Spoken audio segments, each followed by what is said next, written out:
സാംസ്കാരിക നഗരിക്ക് ഇനി നാടക കാഴ്ചയുടെ നാളുകൾ. കേരള അന്താരാഷ്ട്ര നാടകോത്സവമായ ഇന്റർഫോക്കിന്റെ 15ാമത് പതിപ്പിന് ഞായറാഴ്ച തൃശൂരിൽ അരങ്ങുണരുന്നു. ഉന്നത വിദ്യാഭ്യാസ വകുപ്പ് മന്ത്രി ഡോക്ടർ ആർ ബിന്ദു നാടകോത്സവം ഉദ്ഘാടനം ചെയ്തു. പ്രമുഖ നടൻ നാസർ മുഖ്യാതിഥിയായിരുന്നു. ഇനിയുള്ള ഒരാഴ്ചക്കാലം തൃശൂരിന് നാടകലഹരിയുടെ നാളുകളാണ്. അന്തർദേശീയ ദേശീയ നാടകങ്ങൾ ഉൾപ്പെടെ 15 നാടകങ്ങളാണ് ഇത്തവണത്തെ ഇറ്റ്ഫോക്ക് വേദി സമ്പന്നമാക്കുക. പ്രതിരോധത്തിന്റെ സംസ്കാരങ്ങൾ എന്നതാണ് ഇറ്റ്ഫോക്ക് 15ാം പതിപ്പിന്റെ പ്രമേയം. അപരവിദ്വേഷത്തിന്റെയും അസഹിഷ്ണുതയുടെയും സങ്കുചിതമായ ഇടങ്ങളിലേക്ക് പോകുന്ന മനുഷ്യ മനസ്സുകളെ മാനവികതയിലേക്ക് കൈപിടിച്ചു കയറ്റുന്നതിൽ ഇറ്റ്ഫോക്കിന് വലിയ പങ്കുണ്ടെന്ന് നാടകോത്സവം ഉദ്ഘാടനം ചെയ്തുകൊണ്ട് ഉന്നത വിദ്യാഭ്യാസ വകുപ്പ് മന്ത്രി ഡോക്ടർ ആർ ബിന്ദു പറഞ്ഞു.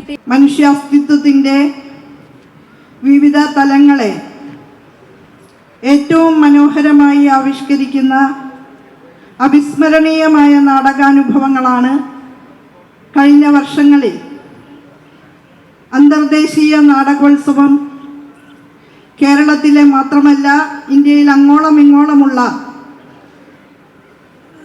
കലാസ്നേഹികൾക്ക് പകർന്നു നൽകിയിട്ടുള്ളത്. ചലച്ചിത്ര താരം നാസർ മുഖ്യാതിഥിയായ ഉദ്ഘാടന സമ്മേളനത്തിൽ സംഗീത നാടക അക്കാദമി ചെയർമാൻ മട്ടന്നൂർ ശങ്കരൻകുട്ടി അധ്യക്ഷത വഹിച്ചു. ഉദ്ഘാടന സമ്മേളനത്തിന് ശേഷം ഗിരീഷ് കർണാടകിന്റെ ഹൈവന്ദന അരങ്ങിലെത്തി.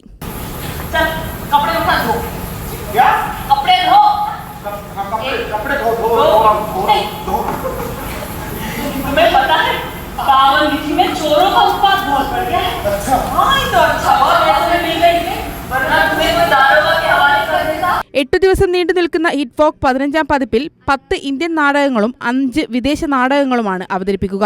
34 പ്രദർശനങ്ങളാണ് ഉണ്ടായിരിക്കുക. കൈരളി ന്യൂസ്, തൃശൂർ.